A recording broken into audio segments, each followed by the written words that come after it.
Hola Sexto, ¿cómo les va? Hoy vamos a arrancar una nueva etapa, la etapa 3, y va a ser, creo, si todo va bien, una de las últimas en las cuales vamos a tratar solo texto o solo bibliografía un poco densa y después sí ya vamos a ir viendo un poquito cosas más entretenidas en lo referente a la materia. Preferí hacerlo de este modo para que la parte más densa y más compleja saliera de una, así ya cumplíamos y después empezábamos a trabajar con etapas un poco más entretenidas y más prácticas. En esta etapa van a tener que leer un poquito, el documento que les envié sí es un poquito más extenso, debido a que tiene parte bibliográfica bastante densa, bastante compleja. Eh, Les voy a pedir por favor que lo lean atentamente y que también vean atentamente este video. Voy a intentar no explayarme tanto en el video debido a que ustedes ya tienen la bibliografía. El motivo, el carácter de este video es simplemente asistirlos y darles un pequeño plus a la bibliografía para que ustedes la puedan comprender. Durante esta etapa lo que vamos a trabajar va a ser sobre la normativa vigente actual en Argentina para el manejo de la seguridad de la información, de la seguridad informática. Nuestra rama, a diferencia de otras ramas, es muy complejo el manejo de los datos y la información adentro de determinadas organizaciones. Porque un error, ya sea fortuito o buscado o lo que sea, eh, si ese error se produce, puede generar fallas tan grandes adentro de una organización, adentro de una empresa, que puede llegar a hacerles perder dinero o perder credibilidad o cosas demasiado importantes, llevando en muchos casos quizá a la quiebra de una empresa o de una organización. Nuestra responsabilidad quizás muchas veces se deja de largo en la parte de las empresas. Dicen que por ahí la parte tecnológica es algo aleatorio y algo simplemente para compensar y como herramienta adjunta. Pero hay un trabajo por detrás muy grande con respecto a lo que es la seguridad informática, porque en la actualidad hasta el dinero pasa por una computadora. Entonces es algo bastante complejo.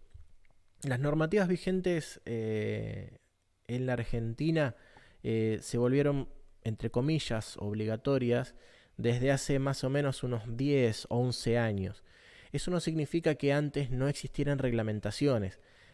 Lo que sucedía era que esas reglamentaciones hasta cierto punto, y lo estoy agarrando muy entre comillas, hasta cierto punto eran opcionales. La empresa podía hacerlas o podía posponerlas en el tiempo para hacerlas a futuro.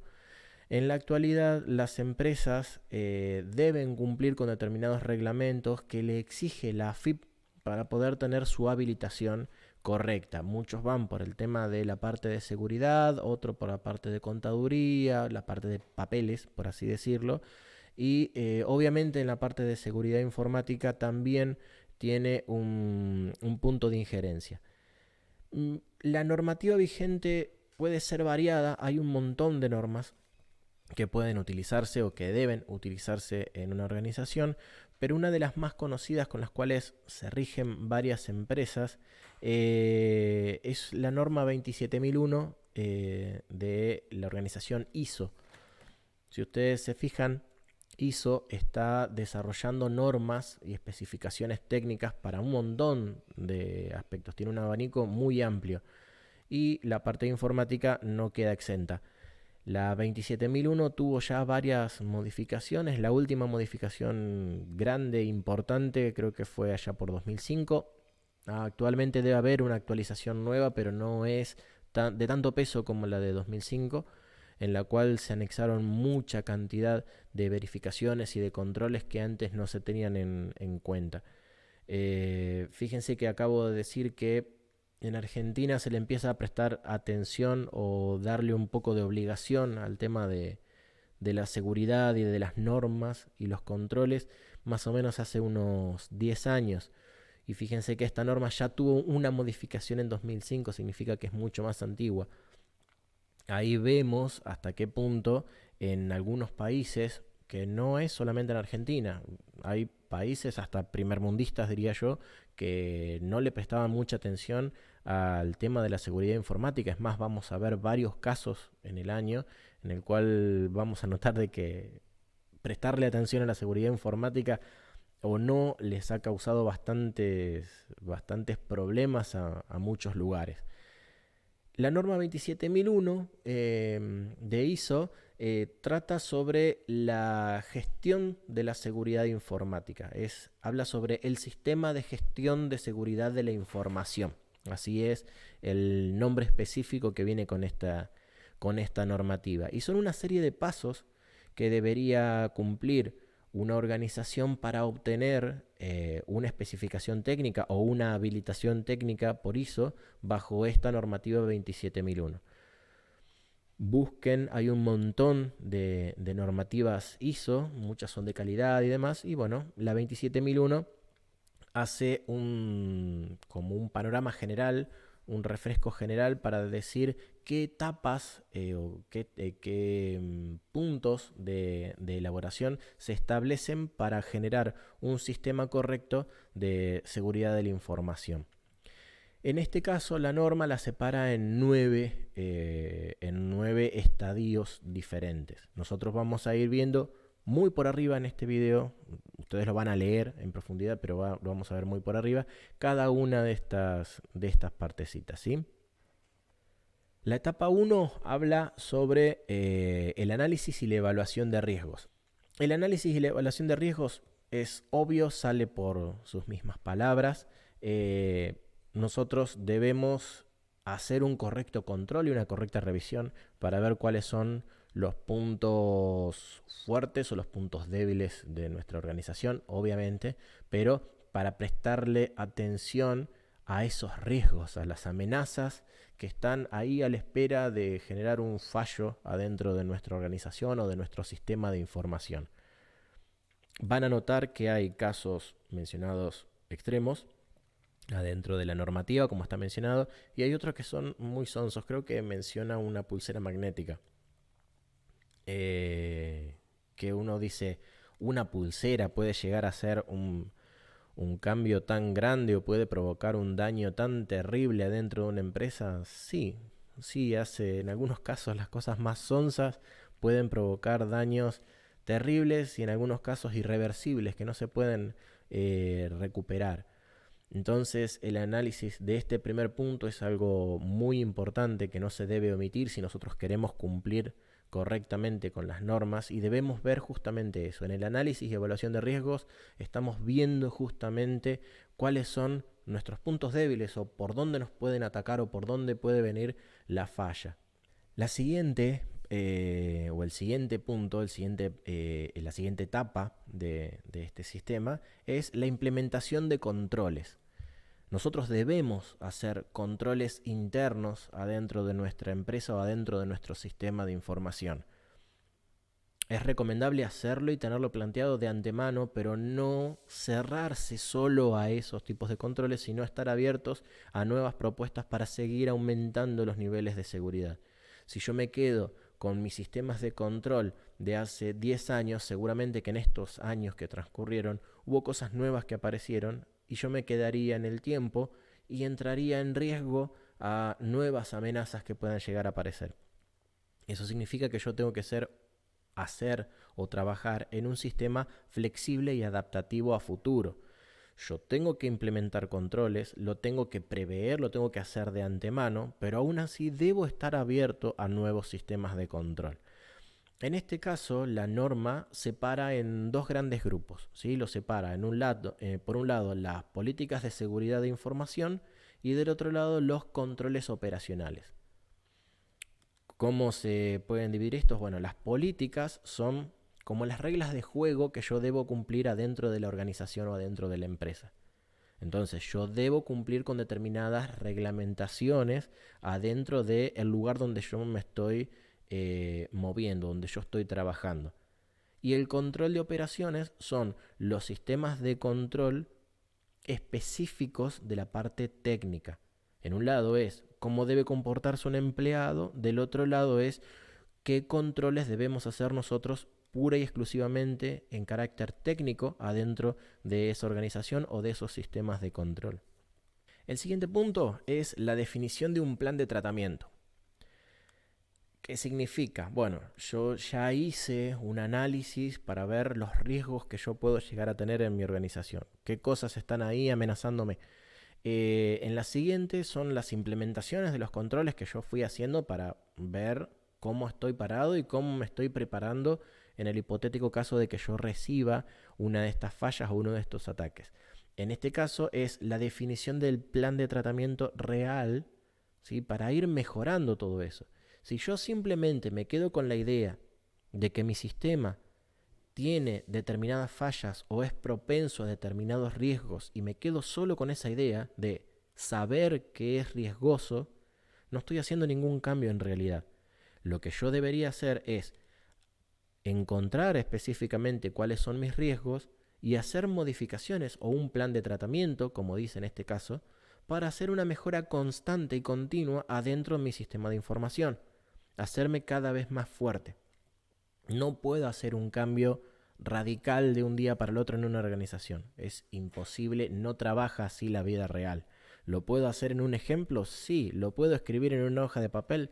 Escribilo, no hay problema. En la vida real los cambios no surgen de ese modo, es algo mucho más complejo. Es por eso que se arma un plan y una proyección de mejora continua a lo largo del tiempo. Un plan de mejora constante a lo largo de la vida de mi sistema de información o de mi organización. ¿Está claro? Otra cosa que menciona esta etapa es la forma en que nosotros vamos a encarar los riesgos posibles que puedo llegar a tener en mi sistema de información. Hay diferentes. Uno es eliminar el riesgo, absolutamente, sacarlo de mi sistema. Otro es mitigarlo, significa que no lo puedo eliminar, pero sí voy a bajar la virulencia de esa falla o qué tan potente puede llegar a ser esa falla. Entonces, por ejemplo, no podría extraerlo totalmente, todavía no tengo la capacidad de eliminar ese riesgo o esa falla dentro de mi sistema. Lo que intento es reducirlo, hacerlo lo menos dañino posible. Eso sería mitigarlo. Y por último, que por ahí parece algo raro, pero sí se utiliza y sí se hace en muchas ocasiones en muchas organizaciones, es trasladarlo. Significa que la falla, al no poder eliminarla yo, al no poder reducirla, lo que hago es tirarle ese hierro caliente, esa papa caliente, se la tiro a otro para que la pueda encarar y la pueda organizar de un modo que yo en este momento no puedo tratarlo. ¿Se entiende? En esta ocasión creo que menciona,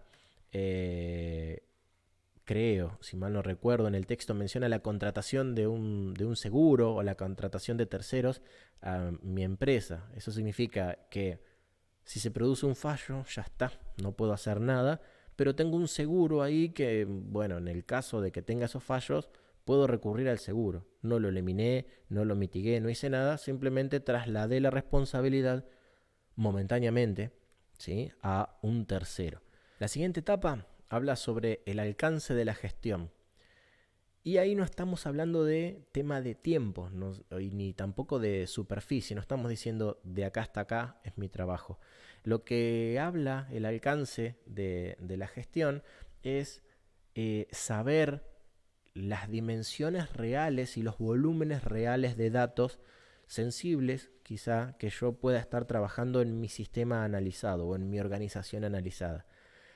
Por ejemplo, no es lo mismo tener un sistema para una pyme local o un negocio familiar que hacerlo para una gran empresa multinacional como puede ser, no sé, la planta Toyota en Zárate. La planta Toyota de Zárate es solo una fábrica de una cadena gigantesca de fábricas alrededor de todo el mundo. El volumen de empleados, de sistemas, de datos, de información que está circulando en esa organización es mucho más grande.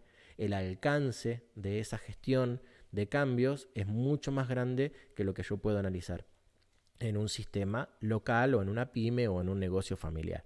Lo que habla el alcance de esta gestión es analizar correctamente estos alcances o estos volúmenes de datos que yo estoy procesando o la capacidad de mi sistema y hacer adaptativo mi sistema de gestión para la realidad con la cual yo estoy trabajando. No puedo pretender tener el mismo sistema de control de una empresa familiar para una multinacional. ¿Está claro? El siguiente punto habla sobre el contexto de la organización y ahí menciona un punto de análisis. Si mal no recuerdo, en este caso creo que era en el punto donde menciona el análisis FODA, que van a tener que buscarlo en este caso. Quizás ya lo trabajaron en algún momento, en años anteriores, y si no, lo van a tener que investigar en esta clase.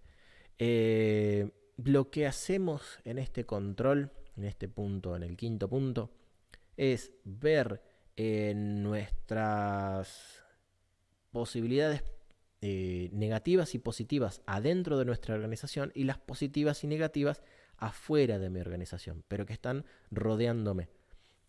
De ese modo yo puedo saber qué puntos fuertes tengo y qué puntos débiles tengo, tanto a nivel interno de la empresa o del sistema, como a nivel externo de la empresa, ¿sí? Cuando ustedes busquen la definición de FODA, van a encontrar qué significa fortalezas, oportunidades, debilidades y amenazas, y son diferentes aspectos a analizar, tanto en carácter interno del sistema que esté analizando como de carácter externo. El contexto de la organización es ese punto de análisis entre la relación que existe a nivel interna de la empresa o del sistema controlado con su entorno. El punto 6 es creo que uno de los más cortitos que se menciona y dice las partes interesadas. Y cuando vean el texto van a notar que esas partes interesadas suena como que fuera un error de traducción. Las partes interesadas en este caso definen los objetivos, por así decirlo, los objetivos y las metas de la empresa. Las partes interesadas en realidad vendrían a ser lo que yo pienso conseguir con mi sistema de información o qué plus pretendo darle a la empresa con mi sistema de información de forma segura. El punto 7 menciona la fijación de objetivos, la fijación y medición de objetivos. Lo que plantea es que adentro de mi sistema de información o adentro de mi empresa, yo debo plantear correctamente los objetivos que quiero cumplir y de qué modo los voy a ir testeando. Y todas las partes involucradas adentro de este sistema de gestión de la información deben estar bien informados de cómo se van a realizar estos controles y qué cosas se deben cumplir o no. Son objetivos o puntos a cumplir específicamente en un determinado tiempo o manteniéndolos en un determinado tiempo. El punto 8 que menciona esta normativa es el proceso de documentación. Como en todos los lugares, siempre tiene que haber documentación de lo que se está haciendo. Las palabras se las lleva el viento. En una organización, los sistemas pueden llegar a tener puntos muy específicos o cosas muy específicas de adentro de la organización que un tercero, alguien que viene de afuera, no puede comprender. Si simplemente nos manejáramos del boca en boca, esa documentación desaparecería y obligaría a los que vienen después tener que hacer grandes modificaciones cuando en realidad podrían haber hecho una pequeña modificación a lo que ya existía. Para poder tener esas posibilidades obligatoriamente se necesita un correcto sistema de documentación, en el cual se establecen de manera escrita y muy estrictamente los sistemas de gestión, de desarrollo, procesos de control, donde queda marcado hasta con fecha y hora cada uno de los procesos que se fueron haciendo durante todo el ciclo de vida de este sistema que estaremos analizando. Por último, y no menos importante, viene la parte más traumática, diría yo, adentro del sistema, que son las auditorías internas de nuestro sistema. ¿Qué vendría a ser la auditoría? Bueno, yo para ser un poquito más específico a lo que es la auditoría y el control real, le pedí ayuda a mi hermana, que es no porque sea mi hermana, sino que es una empleada de una entidad pública bastante importante en la provincia de Buenos Aires.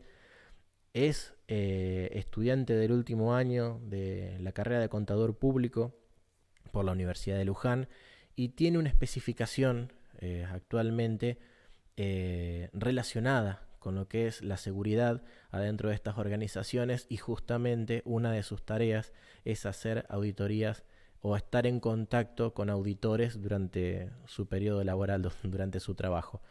Voy a hacer pequeños cortecitos en los cuales ella va a explicar lo que hace una auditoría dentro de una organización, y ahí es donde nosotros vamos a poder comparar lo que hace realmente los controles del auditor adentro de una empresa, y por qué es tan importante el tema de la auditoría y la revisión para este tipo de organizaciones. Pero hay que aclarar que la auditoría es un proceso de control, ¿sí? Pero no todos los controles son una auditoría, ¿sí? ¿Qué es controlar? Es verificar que algo se está haciendo de manera correcta a lo que está acordado, ¿sí? ¿Por qué una empresa haría una auditoría? Primero y principal porque está obligada a hacerlo desde hace más de 10 años por la reglamentación de AFIP, ¿sí? Todas las empresas que tengan una cotización están obligadas a llevar controles de auditoría. ¿Qué busca hacer la auditoría? Bueno, la auditoría lo que busca es relevar información, ¿sí? Sobre todos los procesos que se están llevando a cabo, sobre lo que se está auditando, ¿sí? Y después de analizar toda esa información que tomó, es determinar si se están llevando a cabo los procesos de forma correcta o no. Las auditorías más relevantes son las auditorías de calidad, ¿sí? Las auditorías de proceso y las auditorías contables. Para todos estos tipos de auditoría es necesario la presencia de un contador, que sea una persona externa a la empresa. ¿Por qué? Porque si no, lo que estaría haciendo es un control interno. Y ustedes pensarán, ¿pero no podemos contratar a alguien que venga y haga esa auditoría? No, tiene que ser una persona externa porque no tiene que tener intereses con el ente a relevar. Si yo tuviera un empleado en mi empresa y le digo, vamos a controlar los procesos de calidad, buscamos las normas ISO, las normas IRAM y los controles internos de la empresa, y le digo a mi empleado, fíjate que estemos haciendo las cosas bien, mi empleado puede verse, ¿sí?, involucrado en un conflicto de intereses. ¿Qué significa esto? Lo que significa es que esa persona le conviene que el resultado sea bueno. A nosotros no nos conviene decir, la empresa para la que yo trabajo está haciendo las cosas mal. Lo que nos conviene es decir, la empresa para la que yo trabajo está haciendo las cosas bien. Por eso es que los entes de Contralor pidieron que los auditores sean personas externas a la empresa, para que sean objetivos a la hora de decir esto está bien o esto está mal. ¿Qué hace el auditor? El auditor, una vez que termina de controlar, presenta un informe en donde cuenta si la empresa está haciendo las cosas bien o está haciendo las cosas mal. Pero él no toma decisiones en ningún momento. Él lo que hace es sugerencias. Por ejemplo, si vamos a hacer un control en un proceso productivo y vemos que las normas de calidad de las ISO no se están llevando a cabo de forma correcta, el contador, en este caso el auditor, lo que hace es escribir qué es lo que no se está llevando a cabo, y la empresa, el directorio de la entidad, decide mejorar o no mejorar las estrategias. Bueno, como vieron, ahí tenemos la definición de lo que hace un auditor, cómo lo hace y por qué no puede ser una persona interna.